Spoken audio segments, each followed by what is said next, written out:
What's up, leaders? I'm Jay Hurt, relationship coach. Welcome to my channel, The Confident Charismatic, where we talk about charisma, confidence, and winning at life. It's probably easy to believe that people get lucky to become leaders. We look at people and sometimes we think, how in the world did they get that position?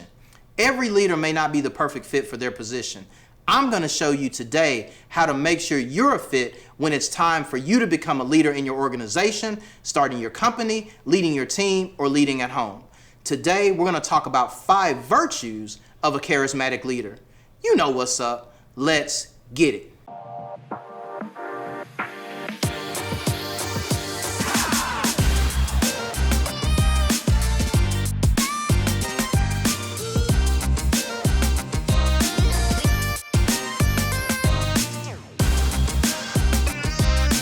By the way, I have a video on how to become a charismatic leader. You can see that one here. Let me share a pro tip before we get into these virtues. If you want to lead because you want to make money, don't do it. You want to have a passion and even a love for the work you do. When you're leading people, don't think of it as just a job. Consider that someone is entrusting you to lead the people within their organization for you to get the absolute best out of those people. The company wants you to work to collaborate in achieving the mission, but your assignment's bigger than that. Your assignment is to help people become their best selves professionally and respect and honor them personally.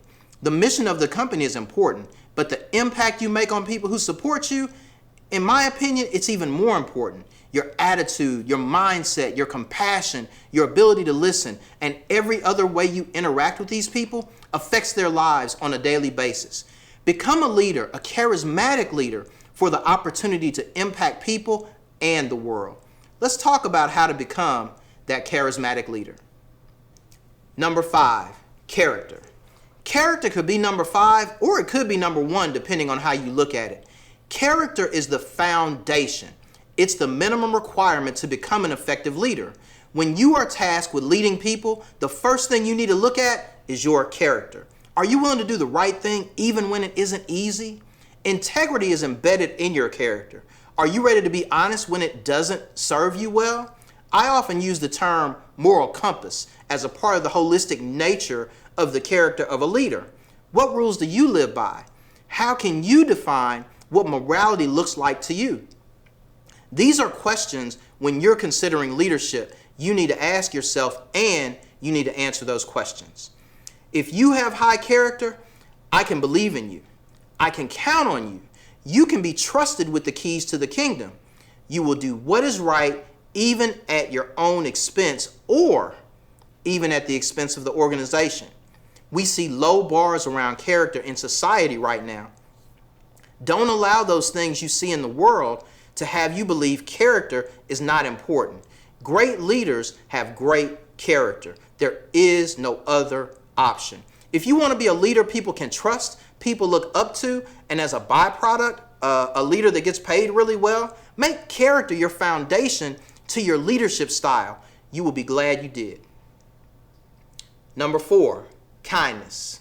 When you read most leadership books, you won't find this on the list. You'll find corporate culture, and kindness is akin to corporate culture, but on an individual level. You want to build a great dynamic culture as a leader, but I would offer this is less important than building great rapport, trust, and ultimately being kind to your team. Please don't mistake this as being a soft leader or someone who isn't honest. Quite the contrary. Kindness is an opportunity to be honest, whether the news is good or bad. Kindness is allowing someone to keep their dignity and respecting them in the process.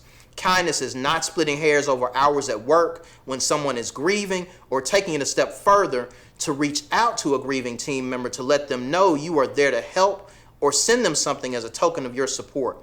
Kindness is doing much more than you're obligated to do, simply because it is not just the right thing to do, but it is the loving and caring thing to do. When you are kind to your team, they never forget it. It sticks with them forever. You may forget all of those small acts of kindness, but they won't, and they will be there for you because of it. Kindness builds a bridge that's often a connection for a lifetime. When you do something incredibly kind for someone, You're impacting someone's life, which at the end of the day is what leading is really all about. Number 3, respect. This is the virtue where a lot of leaders fail. Either the leaders themselves or HR hires someone into the organization, you bring them in and instantly you don't respect their experience, their work ethic, or some other perceived trait that makes you not respect this person. As a leader, you have to respect everyone on the team. Our jobs and careers are difficult.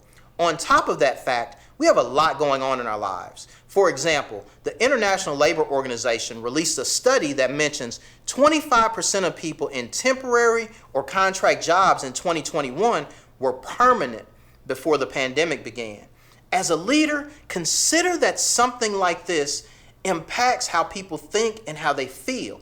You could have contractors, vendors, partners that are dealing with significant income changes and reduction in work.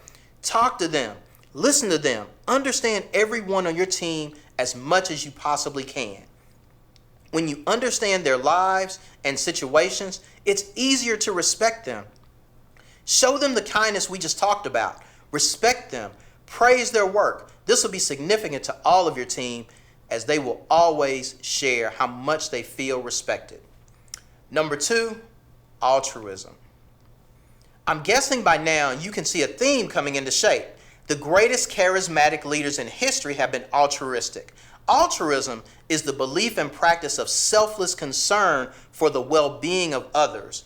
Great leaders put their team first. They put their customers first. They put their vendors and partners first. Leadership is an everyday practice of getting up and saying, how can I help others be successful? The key to being an altruistic leader is in the details. You must be motivated to help others by a desire to benefit the other person for their sake, not to serve your agenda or even the company. Those things are important as a leader, but they are a side effect, essentially just a consequence of you serving others to benefit them. An example of altruistic leadership is to teach someone how to take on some of the tasks that you do because you're aware they would ultimately like to have your role. You take yourself out of the equation to serve someone else. Great leaders understand that the most important person in the organization at that moment is the one they're helping. Number 1, y'all, you know what number 1 is. Vision. Leadership without vision isn't leadership. You can have some levels of management without vision, but not full-fledged charismatic leadership. It ain't gonna happen. Whatever you embark on as a leader, you have to be willing to create and cast a vision. Without a vision, the people perish. I know this is often used figuratively, but it's literal as well. You can't live life without some kind of a plan, a directive, a vision. When I think of characters that were visionaries, there's one that always comes to mind, y'all. I'm a Trekkie, so I watch Star Trek, The New Generation. The captain was Jean-Luc Picard. Picard's vision was to seek out life and new civilizations and to go where no man has gone before. Y'all didn't think I knew that part. If y'all haven't watched it, check it out. It's great TV. Dr. King's vision was a dream. Nelson Mandela had a vision of South Africa with no apartheid. Susan Wojcicki, the CEO of YouTube, had the vision and foresight to suggest to Google to buy the company before YouTube what it is today. And that's why I'm here, y'all. Good looking out, Susan. Vision is an undeniable trait of a great leader. Always think about how you could do something different or better. What can you offer to move the organization or department forward? Great leadership is leading with no roadmap. You are essentially the Google Maps of the company. Create the vision and lead with confidence. All of these virtues are important. They work together like the cords of a rope weaved together. Each of them intertwined makes the leader stronger and more competent. When you follow these 5 virtues of a charismatic leader, your team will ride with you and believe in you, which is ultimately what you need to be the greatest leader you can be. Check it out, y'all. Leadership is one of my favorite things to talk about, fam. I'm looking forward to hearing your thoughts in the comments. Listen, hit the like button, share, comment. Let the leaders who are trying to grow know that we are here. New videos drop on Tuesday and Friday. Confident leaders will tell you, charisma can become your superpower.